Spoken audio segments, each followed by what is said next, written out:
حضرت فضل گنج بخش مرادآبادی رحمۃ اللہ تعالی بڑی مقبول ہستی ہوئی ہیں۔ آپ نے اپنی زندگی کا بڑا خوبصورت واقعہ درود پاک کا لکھا ہے۔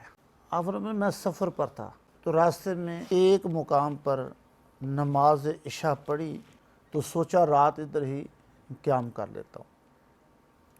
سب نمازی چلے گئے۔ جب میں بیٹھا ہوا تھا تو ایک شخص نے مجھے قریب آ کر پوچھا، حضور مسافر ہو؟ میں نے کہا جی۔ کہا کھانے کا کوئی انتظام ہے؟ میں نے کہا نہیں۔ وہ کہنے لگا انتظار کرو، میں کھانا لے کر آتا ہوں۔ کچھ دیر گزری، 3 روٹیاں وہ لے کر آیا شخص۔ میں نے جب کھانا شروع کیا مجھے بڑا لطف آیا۔ اللہ کے جو مقبول بندے ہیں کھانا کم کھاتے ہیں، کہتے ہیں میں 3 روٹیاں کھا گیا۔ وہ چلا گیا شخص، میں سو گیا۔ اس رات مجھے 3 مرتبہ حضور کی زیارت ہوئی۔ میں سوچنے لگا شاید یہ مسجد اتنی مقبول ہے، اس مسجد میں کوئی خاص بات ہے کہ مجھے یہاں قیام کرنے سے 3 مرتبہ سرکار کی زیارت ہوئی ہے، یا میرا سفر اتنا مقبول ہے اس سفر کی وجہ سے مجھے حضور کی زیارت ہوئی ہے۔ سوچنے لگے چلو آج دوسرے دن پھر مسجد میں رکتے ہیں۔ دوسرے دن میں پھر رک گیا۔ پھر وہی شخص آیا شام کو، کہنے لگا حضور رکنا ہے کہ جانا ہے؟ میں نے کہا رکنا ہے۔ کھانے کا کوئی انتظام ہوا ہے؟ کہا نہیں۔ کہا ٹھیک ہے میں لے آتا ہوں۔ کہتا ہے پھر وہ 2 روٹیاں لے کر، میں نے دونوں کھا لی۔ بڑا سرور آیا، بڑی برکت فیلنگ ہوئی مجھے۔ اس رات 2 مرتبہ زیارت ہوئی۔ کہتے ہیں پھر میں نے تیسرے دن نیت کر لی یہاں سے نہیں جاؤں گا، اب میں یہیں ڈیرے ڈال رکھوں گا، روزانہ حضور کی زیارت ہو رہی ہے۔ کہتے ہیں تیسرے دن بھی جب مجھے رکے ہوئے دیکھا نا، قریب آیا، کہا حضور ابھی قیام ہے؟ کہا ہاں۔ کہا ٹھیک ہے میں کھانا لے کر آتا ہوں۔ پھر وہ 1 روٹی لے کر آیا۔ اس رات مجھے سرکار مدینہ کی 1 مرتبہ زیارت ہوئی۔ چوتھا دن ہوا نا، اس شخص نے مجھے قریب آ کر پوچھا آج قیام ہے کہ جانا ہے؟ میں نے کہا قیام۔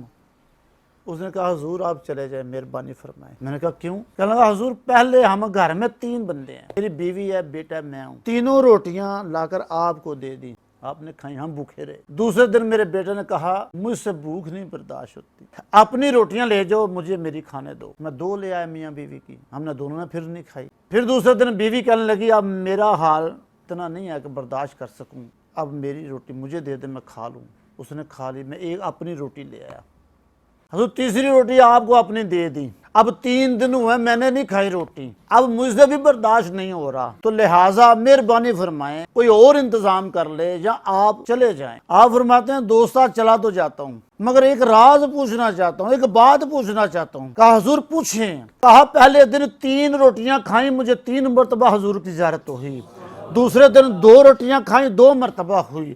تیسرے دن 1 روٹی کھائی، 1 مرتبہ ہوئی۔ میں راز یہ پوچھنا چاہتا ہوں کہ آپ کی روٹی میں ایک ایسا کمال ہے، آپ کے گھر کے کھانے میں ایسا کمال ہے کہ جب میں کھاتا جاتا ہوں حضور کی زیارت ہوتی جاتی ہے، اس میں راز کیا ہے؟ کہا حضور راز یہ ہے ہم حضور سے پیار اتنا کرتے ہیں، ہم حضور سے محبت ایسی کرتے ہیں، ہمارے گھر میں کوئی کام ایسا نہیں ہوتا، نہ کھانا درود کے بغیر پکتا ہے، نہ کھانا درود کے بغیر کھایا جاتا ہے۔ ہمارے گھر میں درود کی خوشبو ایسی ہے کہ جو کھانا کھائے اسے زیارت مصطفیٰ ہو جاتی ہے۔ کہ ہم حضور سے اتنا پیار کرتے ہیں، ہم اس انداز سے، اس پیار سے، اس انس سے درود پڑھتے ہیں حضور پر، ہمارے کھانے میں درود کی خوشبو ہوتی ہے۔ ہم کوئی ایسا کام نہیں کرتے جو بغیر درود کے۔ ہر وقت ہم آمنہ کے لال پر درود کے گجرے نچھاور کرتے رہتے ہیں۔ یہ حضور وہی راز ہے، آپ کو ہمارے گھر کا کھانا کھانے سے زیارت مصطفیٰ ہوتی رہی ہے۔